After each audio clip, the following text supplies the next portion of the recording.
Be good channel சார்பாக நேயர்கள் அனைவருக்கும் என்னுடைய பணிவான வணக்கம்.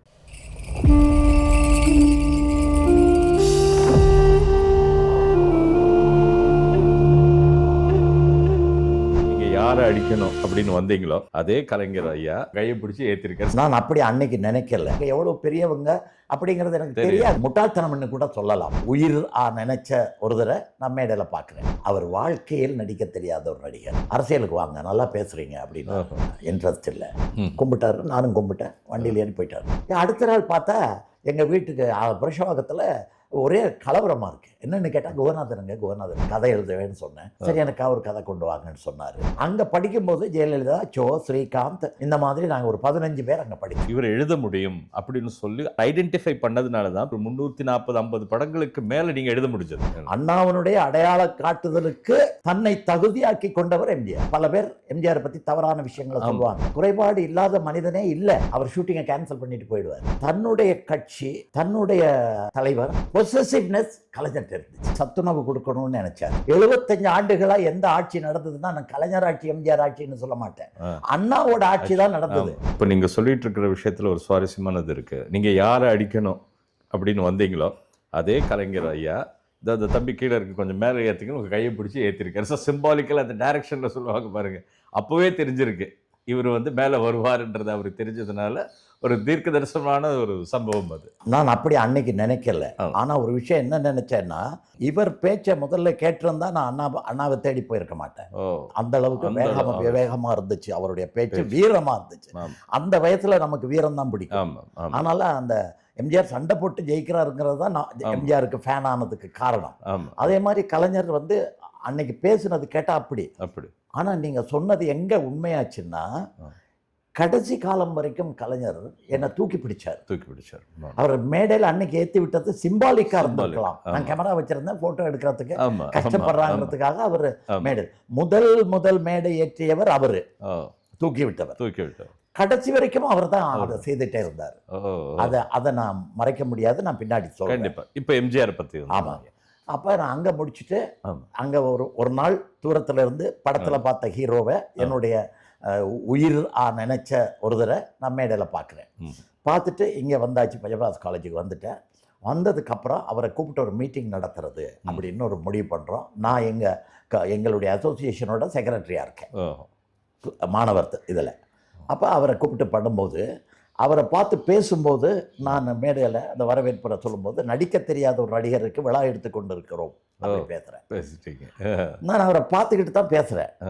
அந்த பயங்கிறது எனக்கு இருக்கல. அது என்ன காரணம்னா, அந்த 12-13 வயசு வரைக்கும் எனக்கு இவங்களுடைய வளர்ச்சி, இவங்க எவ்வளோ பெரியவங்க அப்படிங்கிறது எனக்கு தெரியாது இல்லையா.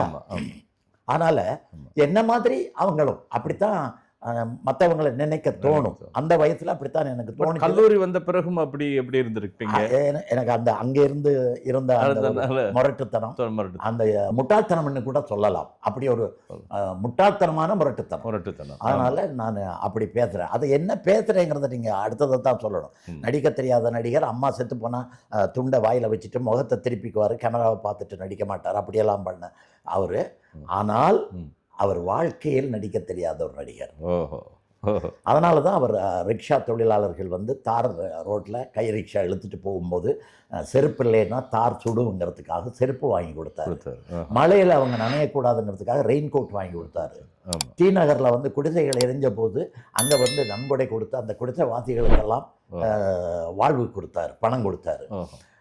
இப்படியெல்லாம் நான் சொல்கிறேன். இப்போ அவர் முதல்ல கொஞ்சம் ஒரு மாதிரி பார்த்துக்கிட்டு இருந்தவர் இப்போ அவருக்கு மகிழ்ச்சியோட பார்க்குறாரு. அப்படியெல்லாம் பார்த்துட்டு அவர் போகும்போது என்னை கூப்பிட்டு ஏதாவது பேசுவார்னு நினச்சார். அவர் எதுவுமே பேசலை. வண்டியில் ஏற போகும்போது இப்படி திரும்பி பார்த்தாரு. கூட்டத்தில் நானும் நின்றுக்கிட்டு இருக்கேன், ஸ்டூடெண்ட்ஸ் மத்தியில். இப்படி கூப்பிட்டாரு. கிட்ட கூப்பிட்டு என்ன படிக்கிறீங்கன்னு கேட்டார். நான் சொன்னேன் பிகாம் அப்படின்னு. எங்கே இருக்கீங்க? புரஷவாக்கம். அவ்வளோதான். கும்பிட்டாரு, நானும் கும்பிட்டேன். வண்டியில் ஏறி போயிட்டார். சரி, என்ன இது முதல் சந்திப்பு இவ்வளவு நல்லா பேசுறீங்க, ஃபர்ஸ்ட் டைம். அதுதான் பேச்சு. அதான் பேச்சு. அவர் தான் கூப்பிட்டு பேசுறாரு. அங்கேயும் கவனிச்சுக்கோங்க. கலைஞர் தூக்கி விட்டாரு, இவர் கூப்பிட்டு பேசுறாரு. அடுத்த நாள் பார்த்தா எங்க வீட்டுக்கு புருஷவாக்கத்துல ஒரே கலவரமா இருக்கு. என்னன்னு கேட்டா குகநாதனுங்க யார் குகநாதன் இங்க அப்படின்னு. என்னன்னு தேடி வந்தா எம்ஜிஆர் வண்டி அனுப்பிச்சுருக்காரு. கூட்டிகிட்டு வர சொல்லி. சரின்னு என்னை கூட்டிகிட்டு போனாங்க. அந்த மேக்கப் ரூமில் இருந்து மேக்கப் போட்டுட்டு இருந்தார். வாசுவோட அப்பா தான் பீதாம்பரம். அப்போ அவர் நான் உள்ளே போய் உட்கார சொன்னார். உட்கார்ந்தேன். அவர் மேக்கப் போட்டுக்கிட்டே இருக்காங்க. அப்போ கேட்டார், படித்து முடிச்சுட்டு என்ன பண்ண போகிறீங்க? அரசியலுக்கு வாங்க, நல்லா பேசுகிறீங்க அப்படின்னு. நான் உடனே கையெடுத்து விட்டேன். அரசியலில் இன்ட்ரெஸ்ட் இல்லை.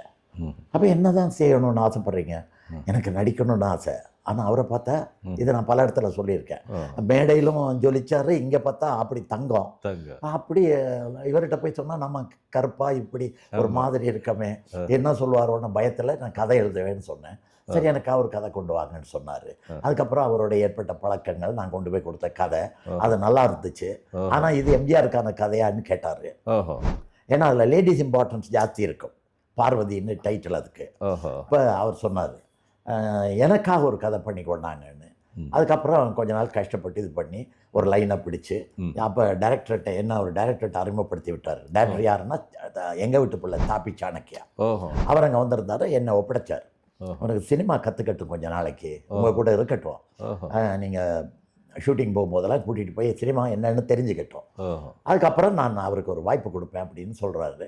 அவர் என்னை கூட்டிகிட்டு போகிறாரு. அங்கே போனால் வாயினியில் ராமோர்ஷியாம் ஷூட்டிங் நடந்துட்டு இருக்கு, திலீப் குமார் இருக்கார். அப்போ பாருங்க, முதல்ல அப்ரெண்டிஸாக உள்ள நுழையும் போது அங்கே திலீப் குமார். ஸோ எங்கள் வீட்டு பிள்ளை ஹிந்தி ஷூட்டிங் சாணக்கியாவோட ஒர்க் பண்ணுறேன். அந்த மாதிரி எம்ஜிஆரோட பழக்கம். அதுக்கப்புறம் அவருக்காக பண்ண கதை தான் புதிய பூமி. அந்த புதிய பூமி கதையை அவர் ஓகேன்னு சொல்லும்போது, இது நல்லா இருக்குது, இதை பண்ணலாம் அப்படின்னு சொல்லும்போது, அவர் பின்னாடி சொல்கிறாரு, இது கதாநாயகியாக ஜெயலலிதா நடிக்க போகிறாங்க, அவங்கக்கிட்டையும் கதையை கொஞ்சம் சொல்லிவிடுங்க. இந்த ஜெயலலிதா எனக்கு முன்னாடியே பழக்கம், அதனால் நான் போய் கதை சொன்னது. அதிலெல்லாம் வந்து புதிய பூமி. இந்த முன்னாடியே பழக்கம்னு சொல்கிறீங்களே, எப்படி? அது வந்து மெட்ராஸ் நாட்டிய சங்கம்னு ஒரு ஸ்கூல் இருந்தது. அது வந்து இங்கே மிஸ்ஸஸ் வைஜிபி அவங்களுடைய பத்மஸ்ரீ நுங்கம்பாக்கத்தில். அங்கே கிளாஸ் சாயந்தரம் 5 மணிலேருந்து 9 மணி வரைக்கும். எங்கள் அண்ணன் வந்து ராஜசிங்கம் பிரஷவாக்கத்தில் எங்கள் பெரியம்மா சன்னு. அவர் என்ன, நான் நடித்த நாடகங்கள் எல்லாம் பார்த்துக்கிட்டே இருப்பார், என்னை என்கரேஜ் பண்ணுவார். அவர் என்ன டிகே சண்முகத்திட்ட கூட்டிகிட்டு போனார். போய் அவர்கிட்ட சொன்னார், இவன் என் தம்பி சித்தியோட பையன், நடிக்கணும்னு ஆசைப்படுறான், உங்கள் ட்ராமா ட்ரூப்பில் சேர்த்துக்குங்க அப்படின்னாரு. அப்போ அவர் சொன்னார், பார்த்தா படிக்கிற பையன் மாதிரி தெரிகிறாரு, சின்ன பையன், ஃபர்ஸ்ட் இயர் பிகாம் பண்ணுறேன். அப்போ அதனால் நான் ஒரு இடம் சொல்கிறேன், அங்கே நான் தான் இதுவாக இருக்கேன், யுஎன்எஸ்கோ நடத்துகிற அந்த நாட்டிய பள்ளியில் இவரை போய் படிக்க சொல்லுங்க 1 இயர் அப்படின்னு சொல்லி லெட்டர் தந்து நாங்கள் சேர்த்து விட்டார். அங்கே படிக்கும்போது ஜெயலலிதா, ஜோ, ஸ்ரீகாந்த், அந்த எழுத்தாளர் ஒருத்தர் இருந்தார், இறந்து போயிட்டார், பீட்டர்ஸ் ரோட்டில் இருந்தார் அவர்.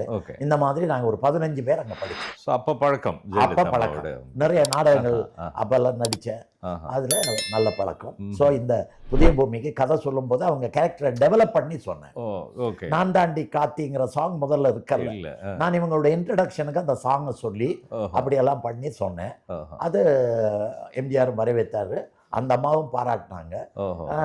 அப்படித்தான் அந்த படம். இதில் ஒரு முக்கியமான விஷயங்க, இப்போ நீங்கள் வந்து இளமையில் நடந்தது நீங்கள் அப்படி ஈஸியாக கடந்து வரீங்க. ஆனால் அதில் பாருங்கள், இப்போது இந்த ஆளுமைகளுடைய திறமை பற்றி பேசிக்கிட்டு இருக்கோம். இப்போ நம்ம அடுத்த தலைமுறைக்கு எப்படி இவங்க ஒரு பாலமாக இருந்திருக்காங்கன்னு சொல்கிறோம். இப்போது ஒரு மேடையில் பேசின ஒருத்தர், அவ்வளோதான் நீங்கள் பேசுனீங்க, அதுதான் பார்த்துருக்காரு. பட் இவருக்குள்ள ஒரு விஷயம் இருக்குது, இவர் எழுத முடியும் அப்படின்னு சொல்லி ஐடென்டிஃபை பண்ணக்கூடிய ஒரு அமைப்பு இருக்குது பாருங்கள். That is so brilliant. அது இன்றைக்கி அப்படி ஒருத்தர் ஐடென்டிஃபை பண்ணதுனால தான் பின்னாடி ஒரு 340-50 படங்களுக்கு மேலே நீங்கள் எழுத முடிஞ்சது. ஸோ இந்த ஐடென்டிஃபை பண்ணுற குவாலிட்டி வந்து எக்ஸலண்ட். அது இப்போ நீங்கள் வந்து சாதாரணமாக சொல்கிறீங்க, அதுக்கு பின்னாடி இன்னொன்று என்னென்னா, அப்படி அவர் கவரப்பட்டிருக்காருன்னா அப்படி உங்களுடைய பேச்சு அங்கே அப்படி இருந்திருக்கு. எத்தனையோ பேர் தான் பேசுகிறாங்க, ஆனால் எத்தனையோ பேரை கூப்பிட்டு வந்து நீ படம் எழுதுன்னு அவர் சொன்னது இல்லையே. ஸோ இதுக்குள்ளே இருக்கிற சிறப்பு உங்களுடைய பேச்சும், அது சிறப்புன்றதை கண்டுபிடிக்கக்கூடிய எம்ஜிஆரோட திறமையும். This is the top thing of this entire incident. இப்போ நீங்கள் சொல்லிட்டு இருக்கிறது இல்லை, நீங்கள் போகிறதுனால நான் இடைமறித்து அதை சொல்ல வேண்டியது வந்து. இல்லை அப்படி இல்லை, நீங்கள் சொல்கிற 100% கரெக்ட். எம்ஜிஆர் கிட்ட இருந்த பல குணாதிசயங்கள். இப்போ முதல்ல நான் சொன்னேன் இல்லையா, ஒரு தேவதூதனாக தான் பார்த்தேன். ஆனால் இங்கே வந்ததுக்கு அப்புறம் தான் நான் புரிஞ்சுக்கிட்டது, அவர் தேவதூதன் இல்லை, மனிதர்களில் ஒரு புனிதமானவர். அற்புதம், அற்புதம். மனித நேயமுள்ள ஒரு நல்ல மனிதர். போதுமே. இன்னொருத்தருடைய திறமையை கண்டுபிடிச்சு அந்த திறமையை தான் பயன்படுத்திக்க கூடிய ஒரு திறமைசாலி. ஆமா. இப்ப கண்ணதாசனுடைய வசனங்கள் நாடோடி மன்னர்ல மிக பிரமாதமா இருந்துச்சு. ஆமா, அற்புதம். அவருடைய கேரக்டரைசேஷனை தூக்கி எலிவேட் பண்ணிச்சு, மேல தூக்கி கொண்டு போய் நிறுத்திச்சு. சோ அவருக்கு அந்த பொறாமை இல்லாத ஒரு குணம், திறமை உள்ளவங்களை செலக்ட் பண்ணி கண்ணதாசனை நாடோடி மன்னர்ல வசனம் எழுத வச்சிருக்காரு. அதே மாதிரி பின்னாடி சொர்ணம் சாரை கூப்பிட்டு பல படங்கள் வசனம் எழுத வச்சாரு.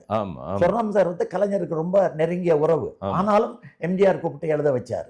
அதுக்கப்புறம் இன்னொரு விஷயம் சொல்றேன், நான் எழுதின புதிய பூமியிலேயே வசனம் எழுதினவர் எஸ். தென்னரசு. சிறுகதை மன்னன் ராமநாதபுரம் சிவகங்கை பகுதியில தெரியப்பட்ட எஸ். தென்னரசை கூப்பிட்டு புதிய பூமிக்கு வசனம் எழுதுங்கன்னு சொல்றாரு. அதே மாதிரி காளிமுத்து அவரை கூப்பிட்டு அந்த படத்தை உழைக்கும் கரங்களோ அந்த படத்தை எழுத சொல்றாரு. அதே மாதிரி நாஞ்சில் மனோகரன் ஒரு படத்தை எழுத சொல்றாரு. பல கவிஞர்கள், இப்ப உதாரணமா பூவே செங்குட்டுவன் நான் உங்கள் வீட்டு பிள்ளை பாட்டை எழுதும் போது நான் தான் அந்த பாட்டை போய் சொன்னேன், அவரை எழுத சொல்லுன்னு சொன்னாரு. சோ தனக்கு தன்னை வளர்த்துக் கொள்வதற்கு, தன்னுடைய வளர்ச்சிக்கு உறுதுணையாக திறமைசாலிகள் வேண்டும் என்பதை கண்டுபிடிக்கக்கூடிய ஒரு முக்கியமான குணம் அவரிடம் இருந்தது. ஒண்ணு. ரெண்டாவது விஷயம், அவர் யார தலைவராக ஏற்றுக்கிட்டாரோ அந்த தலைவர்கிட்ட எந்த விதத்திலும் பிறழாத ஒரு உண்மையான விசுவாசியா இருக்கணும் என்கிற ஒரு நல்ல குணம். இது எல்லா மனிதனுக்கும் தேவையானது. இப்ப நாம உட்கார்ந்து ரெண்டு பேரை பத்தி பேசுறோம்னா அந்த ரெண்டு பேரும் சாதிச்சதுகள் தான் நம்மளை பேச வைக்குது. முக்கியம். அதனால எம்ஜிஆர் அண்ணா கிட்ட அவ்வளவு உறுதியா இருந்ததுனாலதான் ஒரு காலகட்டத்தில் அவர் காமராஜர் என் தலைவர், அண்ணா என் வழிகாட்டின்னு சொன்ன போது கூட பல கூட்டங்கள் அதுக்கு பதில் சொல்லுவார் எல்லாரும் எதிர்பார்த்திருந்த போது கூட அண்ணா பதில் சொல்லல. ஆனா அவர் எப்ப சொல்றாரு, அவரை மரத்தில் ஒரு கனி தொங்கிக் கொண்டிருந்தது, அது யார் மடியில் விழும் என்று பல பேர் காத்திருந்த போது அந்த கனி என் மடியில் விழுந்தது, நான் அதை எடுத்து என் இதயத்தில் வைத்துக் கொண்டேன், என் இதயக்கனி தான் எம்ஜிஆர். சோ அண்ணா ஒருத்தரை அடையாளம் காண்றாருன்னா அது மிக சாதாரணமான விஷயம் இல்லை. அண்ணாவனுடைய அடையாள காட்டுதலுக்கு தன்னை தகுதியாக்கி கொண்டவர் எம்ஜிஆர். அண்ணா மேல அளவு கிடந்த பாசத்தை வச்சிருந்தவர் எம்ஜிஆர், விசுவாசமா இருந்தவர் எம்ஜிஆர். அதனாலதான் அவருடைய கட்சி கொடியில அண்ணாவை கொண்டு வந்தாரு. அண்ணாயிசம் தான் என்னுடைய கொள்கை சொன்னாரு. சோ அவர்கிட்ட இருந்த பல குணங்களை நாம கத்துக்கிட்டோம். நாம கத்துக்கிறது முக்கியம் இல்ல, அடுத்த ஜெனரேஷன், நீங்க சொன்ன மாதிரி அடுத்த தலைமுறை அவரை பத்தி தெரிஞ்சுக்கணும். ஒரு டார்ச் அங்க இருந்து வந்தது உங்ககிட்ட கொடுத்தது, நீங்க என்கிட்ட கொடுக்குறீங்க, நான் அடுத்த தலைமுறைக்கு போகணும். கண்டிப்பா. ஆமா, ஏன்னா எம்ஜிஆர் விரும்பாதவங்க பல பேர் எம்ஜிஆர் பத்தி தவறான விஷயங்களை சொல்லுவாங்க. நான் என்ன சொல்றேன்னா, குறைபாடு இல்லாத மனிதனே இல்ல, ஆனா நிறைவுகள் அதிகமா இருந்த ரெண்டு பேர் என்ன சொன்னா, ஒன்னு எம்ஜிஆர், இன்னொன்னு கலைஞர். கலை உலகத்துல இப்ப நான் அரசியல்வாதி இல்ல, ஆனா ஒரு கலைஞனா இவங்க ரெண்டு பேர்கிட்டையும் அதிகமா பழகி இருக்கேன், நெருங்கி பழகி இருக்கேன். அதுல எம்ஜிஆரை நான் முதல்ல கடவுளாவே நினைச்சிருக்கேன். இன்னைக்கும் அவர் தான் எனக்கு, நான் இன்னைக்கு இப்படி ஒரு வசதியா வாழ முடிஞ்சதுன்னா இந்த வாழ்க்கையை கொடுத்தது அவர் தான். நான் எங்க அப்பா அம்மா கிட்ட போய் எதையுமே வாங்கல, கேட்கல. நான் சினிமாவுக்கு வந்துட்டேன்னும் போது கொஞ்சம் ஒதுக்கப்பட்டவன். என்னுடைய திருமணமும் அதே மாதிரி என்னை கொஞ்சம் தள்ளித்தான் வச்சது. ஆனா எம்ஜிஆர்ங்கிற ஒருவர் கொடுத்த தைரியம், கொடுத்த அந்த நம்பிக்கை, இன்னைக்கு வரைக்கும் இந்த வயசுலையும் திடகாத்திரமா நான் இருக்க முடியும்னா அதுக்கும் காரணம் அவர் தான். ஆமா, இல்ல ஒரு நல்ல விஷயம் சொன்னீங்க. இப்போ நீங்க பேசிட்டு இருக்கும்போது என்ன சொன்னீங்க, ஒரு சாரார், இப்ப இந்த நிகழ்ச்சியினுடைய சாரமே என்னன்னா, அதை நீங்க கரெக்டா பாயிண்ட் பண்ணீங்க. அது என்னன்னா, ஒரு எம்ஜிஆர்னு சொல்லும் போது ஒரு சிலர் ஒரு பார்வை வேறு மாதிரி இருக்கு. நீங்க என்ன சொன்னீங்க, குறைகள் இருக்கும், சகஜம். அதை விட்டுட்டு அந்த நிறையை பாருங்க. அது எனக்கு எப்படி இருக்குன்னா, கனி இருப்ப காய் கவர்ந்து. கரெக்ட். ஆமா, கரெக்ட். இப்போ நான் கனி இருக்கு, அதை எடுத்துக்கோ, எதுக்கு காயை பத்தி பேசுறேன்? இவ்வளவு நல்ல விஷயங்கள் இருக்கு, இது சொல்லவே ஒரு ஜென்மம் பத்தாது. ரெண்டு பேரை பத்தி இப்ப நீங்க சொல்லிட்டு இருக்கக்கூடியது அற்புதமான விஷயம். இந்த ஐடென்டிஃபைன்னு சொன்னீங்க பாருங்க, கவிஞர்கள்ல அதுல இன்னொருத்தரும் சேர்றாரு. எங்க அப்பாவால அறிமுகப்படுத்தப்பட்ட முத்தலிங்கம். ஆமா, கவிஞர் முத்தலிங்கம் அப்பா அறிமுகப்படுத்தினார் படத்துல. ஆமா, அதன் பிறகு அவரை எம்ஜிஆர் சார் மக்கள் திலகம் ஐடென்டிஃபை பண்ணி பல படங்களுக்கு எழுதுனா. அதனால அது ஒரு one of the best quality.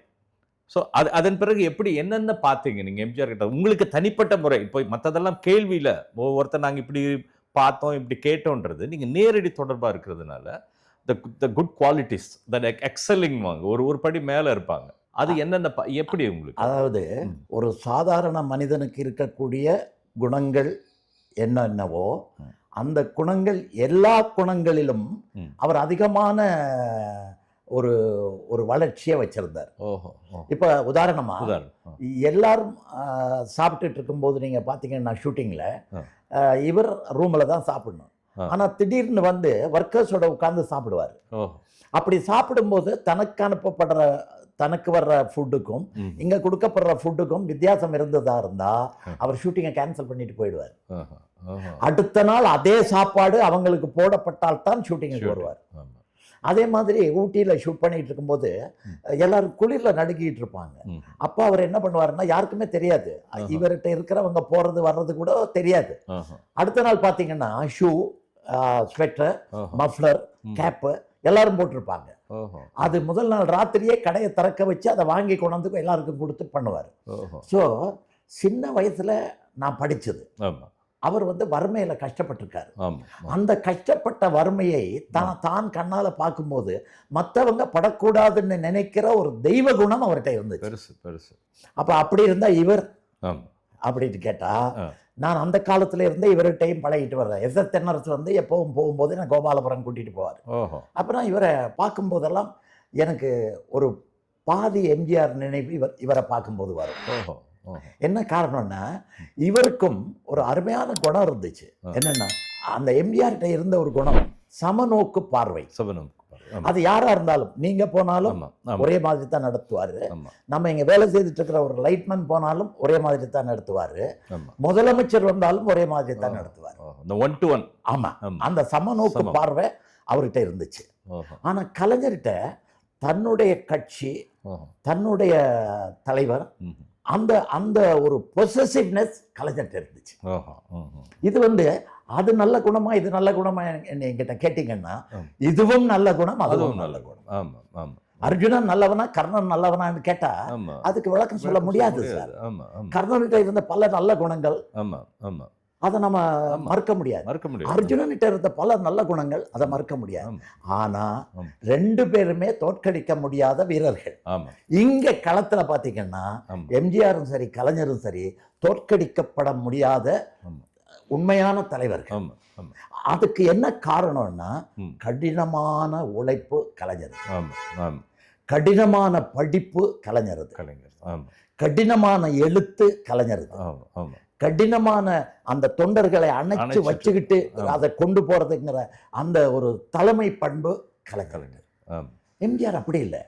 MGR வந்து ஈஸியா அன்பால சாப்பாடு போட்டு கொள்கையை சொல்லி உதவி செய்து எல்லாரையும் ஜெயிச்சிடுவார்.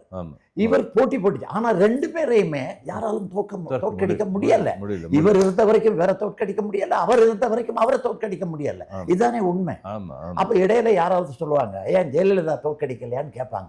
ஜெயலலிதா தோற்கடிக்கல, எம்ஜிஆருடைய வாரிசு அந்த அதிமுக கட்சியில இருந்ததுனால தோற்கடிக்க முடிஞ்சதே தவிர கலைஞரை தோற்கடிக்க முடியாது. அது மிகப்பெரிய ஆளுமை. அந்த உழைப்பு சொல்றீங்களே, முக்கியமான விஷயம். எதிராளிகள் கூட கலைஞரை பற்றி அவரை பற்றி புரிஞ்சுக்க மறுக்கிறவங்க கூட அந்த உழைப்புன்னு வரும்போது கலைஞர் தான் சொல்லுவாங்க. அதுக்கு உதாரணம் சோய். ஆமாம், கடுமையாக எதிர்த்துட்டு இருக்க ஒரு நேரத்தில் கூட பேட்டியில் நீங்கள் என்ன அவர்கிட்ட நீங்கள் விரும்புகிறீங்கன்னா அவருடைய கடுமையான உழைப்பு. அந்த காலையில் எந்திரிக்கிறது, ஃபைல்ஸை பார்க்குறது, எல்லாம் தெரிஞ்சுக்கிறது, இம்மீடியட்டாக கலெக்டர்ஸோட தொடர்பு கொள்வது, அந்த உழைப்பை சொல்கிறாங்க அதிகமாக. அந்த ரொம்ப குறிப்பிட வேண்டிய பாயிண்ட் நீங்கள் கரெக்ட், அப்சர்விங் பாயிண்ட். அதில் அவர் உழைப்பு மட்டும் இல்லை, எம்ஜிஆர் வந்து வறுமையை வெறுத்தார். படிக்கிற மாணவர்களுக்கு சத்துணவு கொடுக்கணும்னு நினைச்சார். அதே மாதிரி தமிழ் மொழியை காப்பாற்றணும்னு அவரும் நினைச்சாரு, இவரும் நினைச்சார். ரெண்டு பேருமே ஒரே தலைமையில தான் கத்துக்கிட்டு வந்தவங்க. ஆனால துரோணர்கிட்ட தான் கர்ணனும் கத்துக்கிட்டான், துரோணர்கிட்ட தான் அர்ஜுனனும் கத்துக்கிட்டான். சோ அண்ணாவோட இதுதான் இவங்க ரெண்டு பேருமே. அண்ணாவை மறக்காம ரெண்டு பேருமே ஞாபகம் வச்சுக்கிட்டு செய்தாங்க. அதனாலதான் இப்ப யாராவது என்ன கேட்டா 75 ஆண்டுகளா எந்த ஆட்சி நடந்ததுன்னா நான் கலைஞர் ஆட்சி எம்ஜிஆர் ஆட்சின்னு சொல்ல மாட்டேன். அண்ணாவோட ஆட்சி தான் நடந்தது. அதைத்தான் கலைஞரும் செய்தார், அதைத்தான் எம்ஜிஆரும் செய்தார். ரெண்டு பேரும் ரெண்டு பில்லர்ஸ்.